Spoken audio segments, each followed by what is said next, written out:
بسم اللہ الرحمن الرحیم الصلاۃ والسلام علیک یا رسول اللہ۔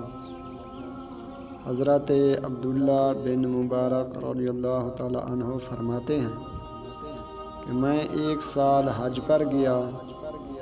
ایک رات میں سویا تو مدنی آقا صلی اللہ علیہ وسلم کی زیارت ہوئی۔ آپ صلی اللہ علیہ وسلم نے ارشاد فرمایا کہ جب تم بغداد واپس جاؤ تو فلاں محلہ اور فلاں جگہ جانا اور بہرام مجوسی کو تلاش کرنا، اس کو میرا سلام کہنا اور کہنا کہ اللہ تعالیٰ تجھ سے راضی ہے۔ جب میں بغداد واپس آیا تو میں نے اس کا گھر تلاش کیا۔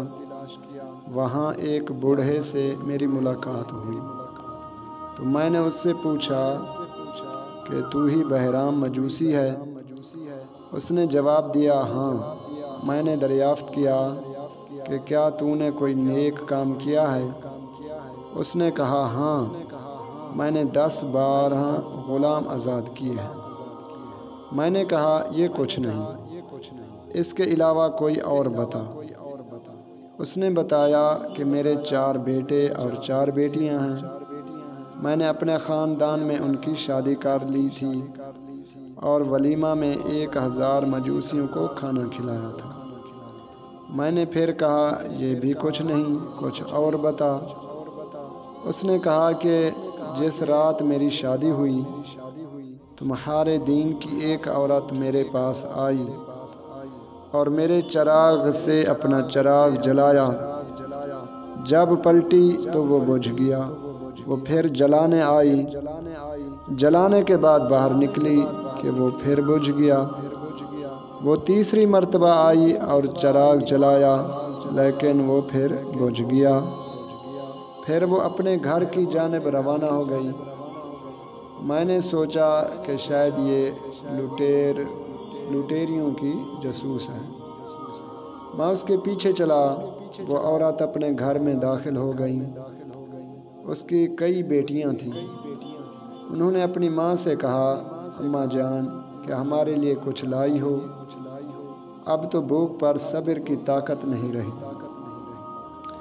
یہ سن کر وہ عورت رونے لگی اور کہا کہ میں اپنے رب کریم سے حیا کرتی ہوں کہ اس کے سوا کسی دوسرے سے سوال کروں، خصوصاً اس کے دشمن مجوسی سے۔ بہرام کہنے لگا کہ جب میں نے یہ بات سنی تو اپنے گھر آیا اور طباق بھر کر خود لے جا کر اس کے گھر دے آیا۔ حضرت عبداللہ بن مبارک رضی اللہ تعالیٰ عنہ نے فرمایا کہ تجھے مبارک ہو کہ اس بات کی خبر مجھے رسول خدا صلی اللہ علیہ وسلم نے خواب میں دی ہے، اور اس کے بعد تمام خواب سنا دیا۔ یہ سنتے ہی بہرام نے کلمہ پڑھا، اسی دم گرا اور اس کی روح پرواز کر گئی۔ آپ فرماتے ہیں کہ پھر میں نے اس کو غسل دیا، اس کی نماز جنازہ پڑھی اور اسے دفن کر دیا۔ آپ فرمایا کرتے تھے کہ اللہ تعالیٰ کے بندو، مخلوق خدا تعالیٰ کے ساتھ سخاوت و بھلائی کے ساتھ پیش آؤ، اس لیے کہ سخاوت ایک ایسا عمل ہے کہ دشمنوں کو محبوبوں کے درجے تک پہنچا دیتا ہے۔